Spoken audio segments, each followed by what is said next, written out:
A relationship with the right referral partner could be a game changer for any B2B company. So what if you could reverse engineer these relationships at a moment's notice?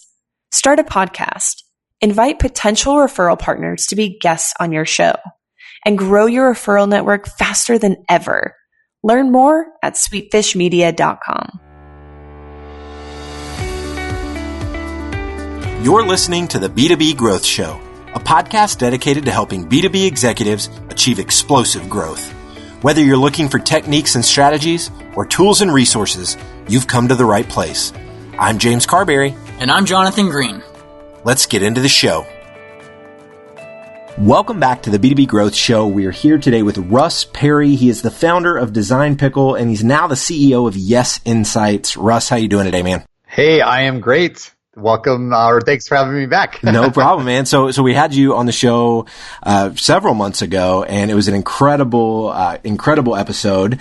And so really excited to have you back. I met up with you while we were both in San Diego at Social Media Marketing World a couple weeks ago, and so really excited to have you back on. We're going to be talking about the MRR growth that Design Pickle experienced in just a matter of 6 months. You guys had 100K in MRR growth over the course of 6 months, which is astounding to me and really incredible. And I want to dive into kind of how you went about doing that. And then I also want to talk about your recent acquisition of YesInsights.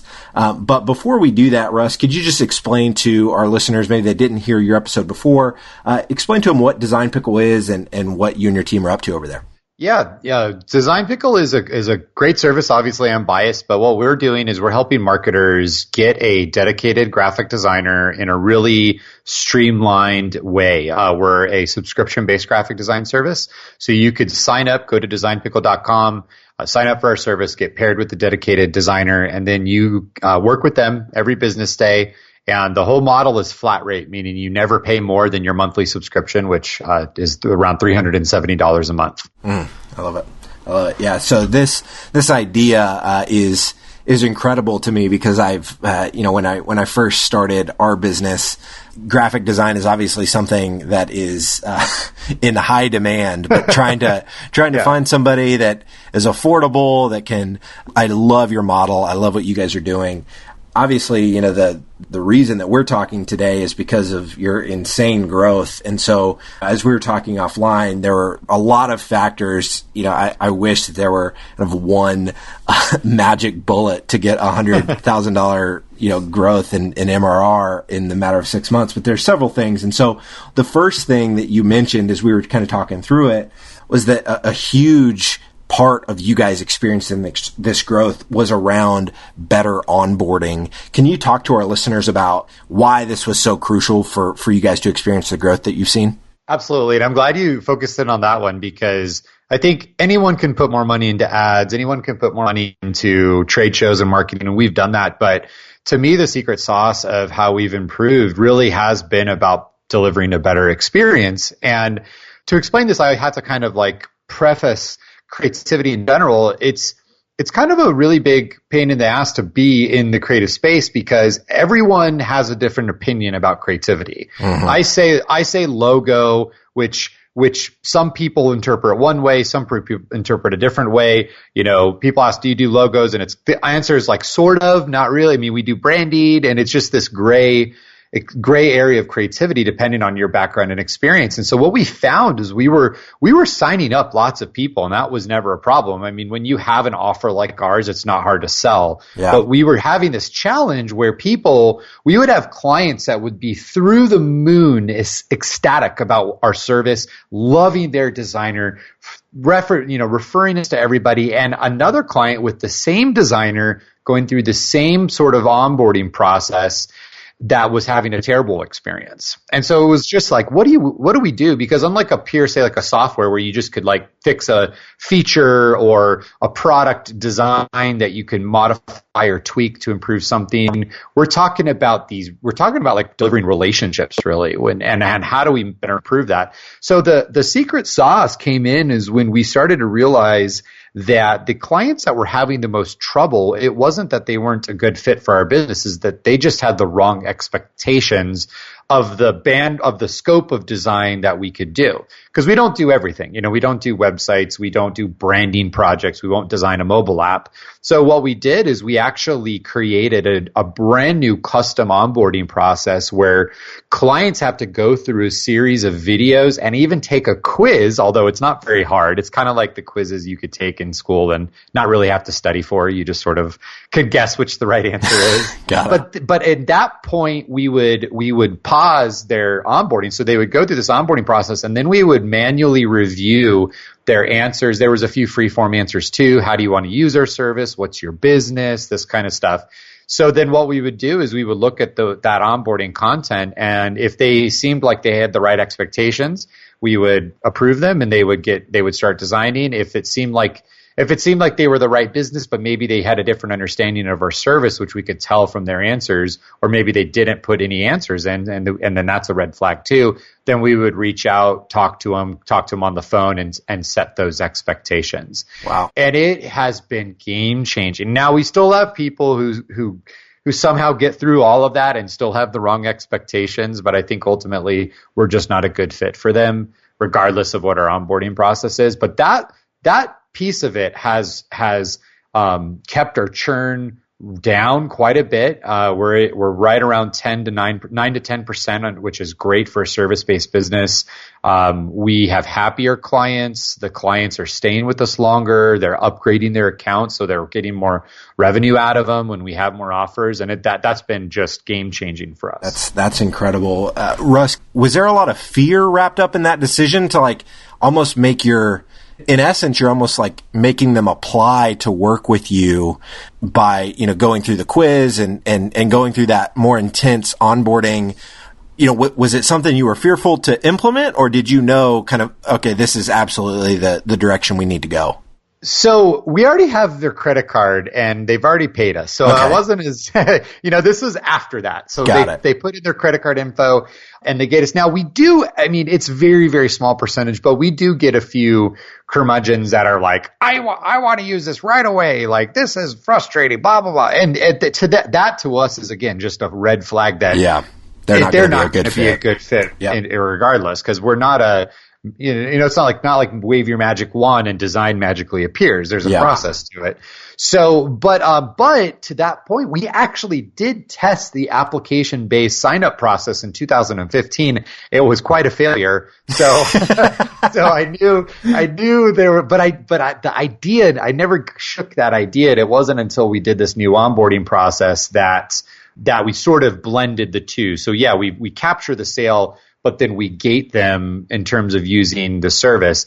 And first, from a practical standpoint too, let's say we had 1,000 signups, which, would be insane at one time. It's not like all 1,000 people hit our system immediately. So there is sort of a practical piece that if we did experience too much sale, which actually happened last year at the last traffic and conversion, 2016, we can pace those clients. So to make sure the design team isn't just getting, hammered with all of a sudden, 1,000 more requests out of nowhere without us being able to scale up our team appropriately. Got it.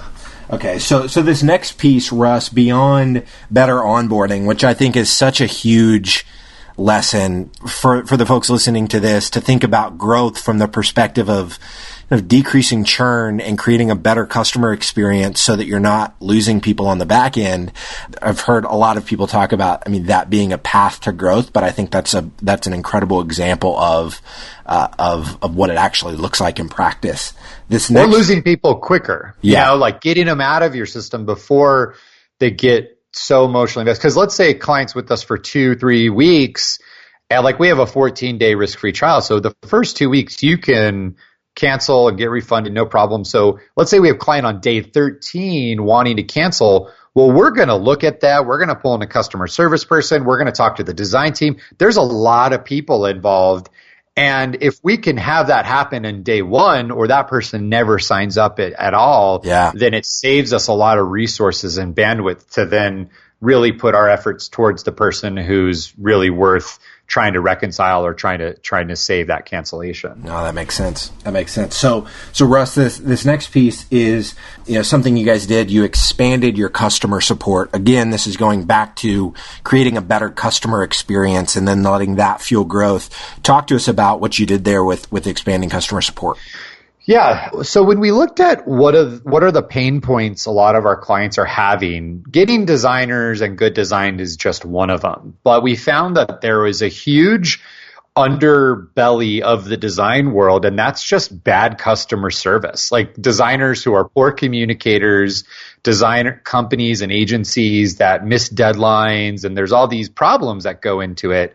And so what we decided from day one, and we've expanded on dramatically, is we wanted someone, not the designer, who obviously has their own views of what's going on, and not the client, who equally can be kind of warped in terms of their perspectives, or they just don't have all the data. We wanted almost like an independent party that could jump in if there's ever a challenge with a design project and look at what's going on and help the client and help the designer get over it or get through it and get to the end goal, which is like a something that they can use in their business or a design.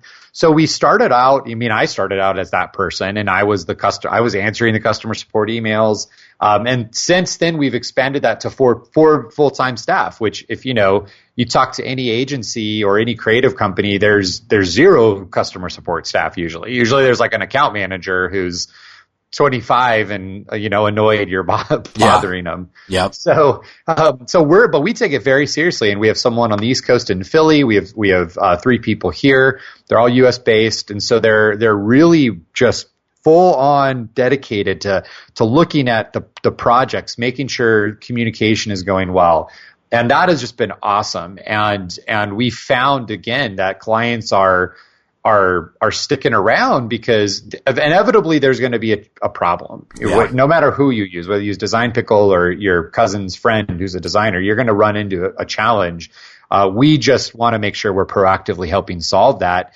And additionally, monitoring social media, monitoring Facebook, making sure that any channel that's out there, we are checking and making sure that we have our eyes on. So if there is an issue, we can jump in and talk about that and make sure that we had the weirdest thing happen the other day, actually, that the customer service team found is we do Facebook or Instagram ads, and someone claimed on Instagram that one of the things we posted, which ended up being just like a mug that we had in our office that was her husband's design.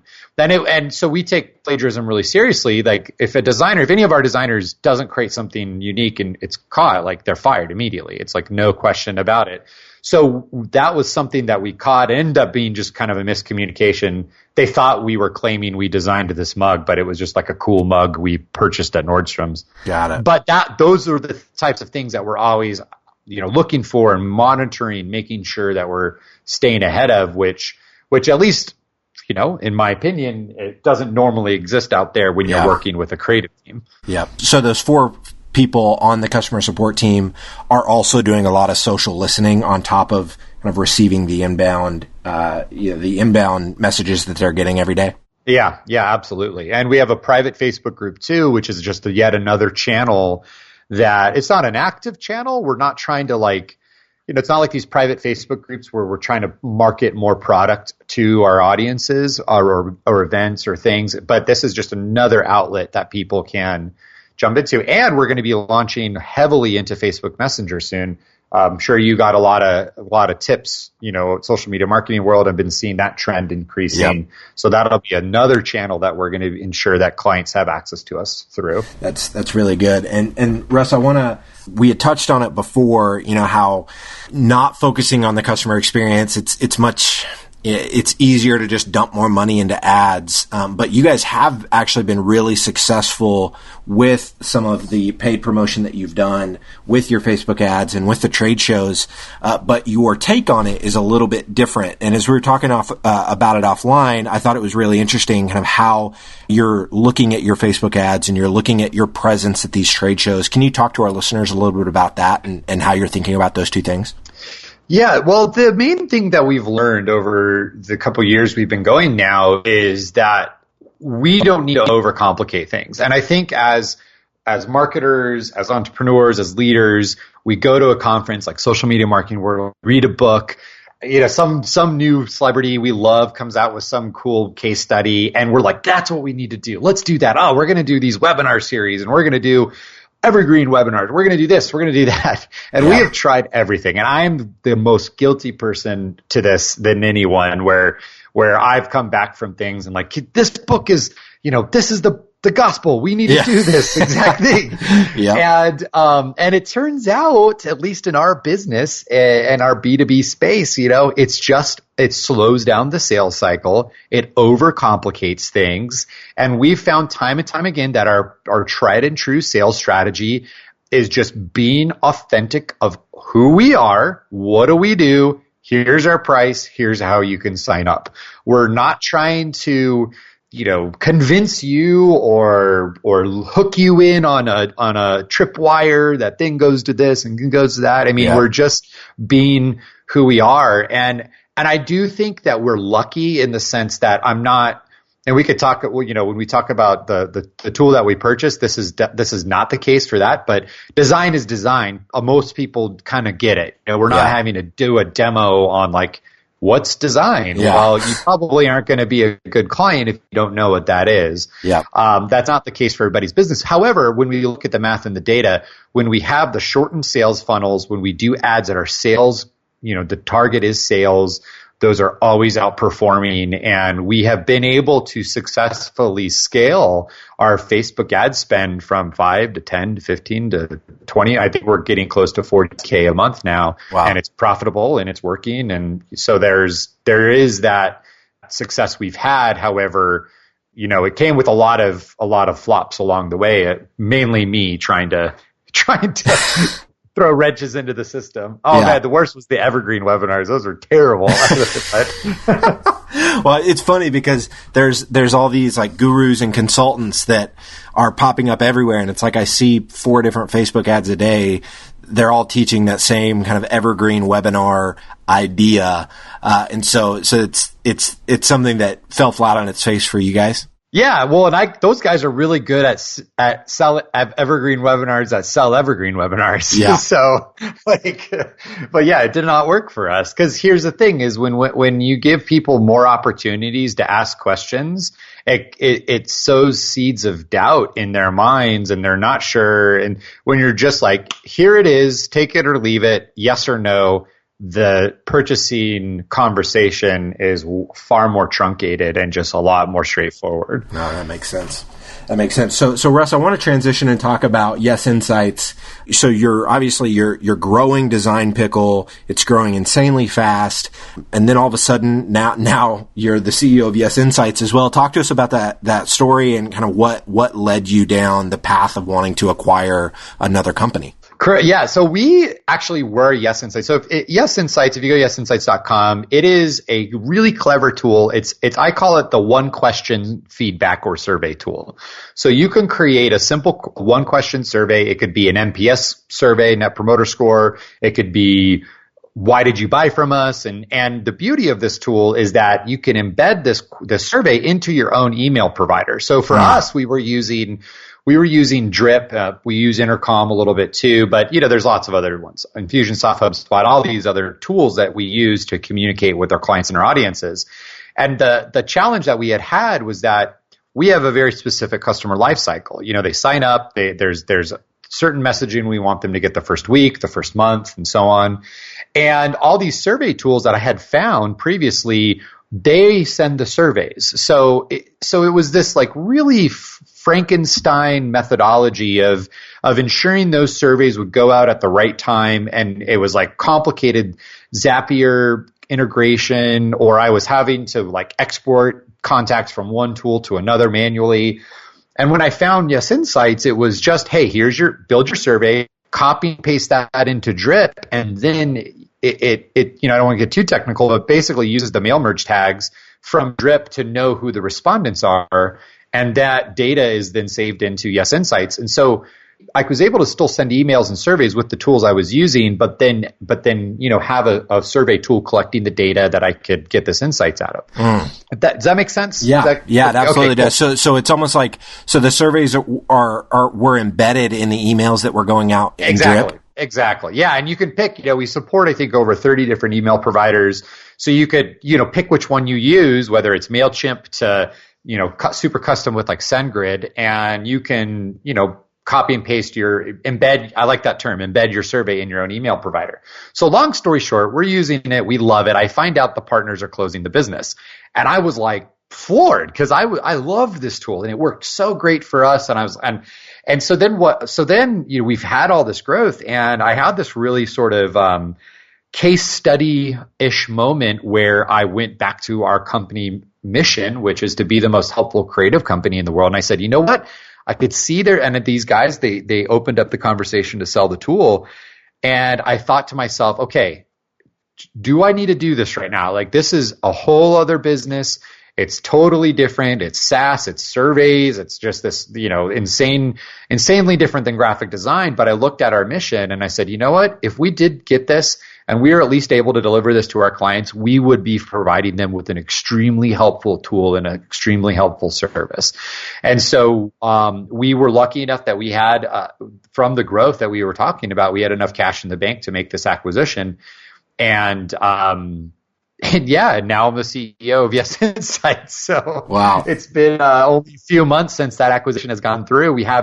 I'm transitioning into that more full time over the next quarter, but it's been kind of like surreal because here I am now, like literally back at square one with this new business and having to think about, okay, how do we grow? How do we scale? How do we build a team? And it's not just the same thing as Design Pickle, not by a long shot. Yeah. And one thing that you mentioned offline, we'll have to have you back on, Russ, to talk about kind of the differences between marketing a service versus marketing SaaS. Cause I think you're about to learn a ton of, we'll come back in 6 months. Yeah, exactly. But one thing you did mention offline around the acquisition was really, it was a way for you to diversify your risk. Being a service-based company, now owning a SaaS company as well, it makes sense. But can you walk us through that for maybe the entrepreneurs listening to this?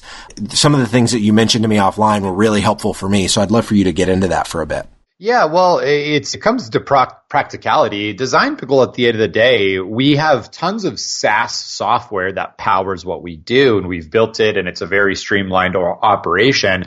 But really, we are a graphic design company. There's no two ways about it. We have designers. We match clients with a designer, and that's how it is. So our production team is over there. They're in the Philippines. It allows us to have a 24-hour design cycle, which is another key to our speed and our service. But God forbid something happens to our design team. There's power outages. There's some traumatic disaster, something like the Japan earthquakes happens in the Philippines. We are really at risk. Now, I don't foresee those happening. We have a very distributed team. But as a business owner, and as an entrepreneur, looking at only one revenue stream is a risk for the long term.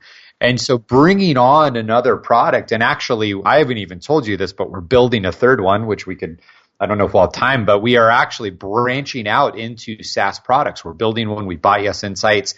But the idea there is to just continue to provide value to this audience of business owners and entrepreneurs and marketers that we're working with, but provide them with new tools and resources such that we have multiple revenue streams. And if there was something that would happen, we're not having to lay off half our design team because the other revenue streams can support us through those challenging times if we did have to, put a pause on that other business. No, I love it, Russ. I love the thought behind it. Can you tell us a little bit about the tool that you're building? So how we manage an incredible amount of volume for our design team, currently about 500 jobs a day that we're doing through Design Pickle. And the process we've built, we're SaaSifying. I don't know if that's a real word, but the idea is the tool's called JAR. And it's it's a creative production tool that any other creative team could use to manage their own internal creative production needs. So if you're a art director, if you're an agency, if you're a marketing firm, PR firm, creative director, you could use Jar to manage your own designers and manage your own clients or coworkers. Let's just say if you're an in-house team, and it has all of the cloud file integration on top of box.com. So that's going to be all integrated, and it's just a very streamlined and transparent way for your organization to request what they need, designs, and you to deliver those. And if you're a Design Pickle client, it's based on that experience. So everyone will have, an end user has their own dashboard. They can check on where their things are at. They can make new requests, and all of that goes into a centralized system that someone could manage. That's incredible. When do you expect that to be up and going? When like asking when the next album's going to come out from like Metallica. I think they just released one. I'm hoping we're pretty far along. This summer we'll be opening up for beta, and cool part about it, we're going to have a free plan too. So everyone will be able to try it out for free. We really are, again, just trying to help deliver on that mission to be the most helpful creative company in the world. I love it, Russ. Well, this has been fantastic, man. I really appreciate you sharing your time with us and talking about the secret to your enormous growth, and then also sharing the story about YesInsights and the path to acquiring that business and kind of the thought process behind that. If there's somebody listening and maybe they want to stay connected with you, they want to learn more about Design Pickle or YesInsights, or they just want to connect with you, what's the best way for them to go about doing those three things? Yeah, so I encourage everyone to try YesInsights. There's a free trial, which we don't have with Design Pickle. Design Pickle, you have to pay up front, but yeah, YesInsights.com. You can try that out. Connecting with me is as easy as connecting on either Instagram at Russ Perry or on Facebook, which is just Russ Perry. You can find me on there. And then if there's any business-related questions, email's awesome too, russ@designpickle.com. Awesome, Russ. Well, thank you again so much for your time, man. This has been fantastic, so I really appreciate it. You bet, James. Thanks so much. If you're a B2B marketer, we want to feature you on sites like Huffington Post, Social Media Examiner, and Chief Marketer. Every week, we send out a question related to B2B marketing. We use the responses to those questions to fuel the content we write for really popular websites.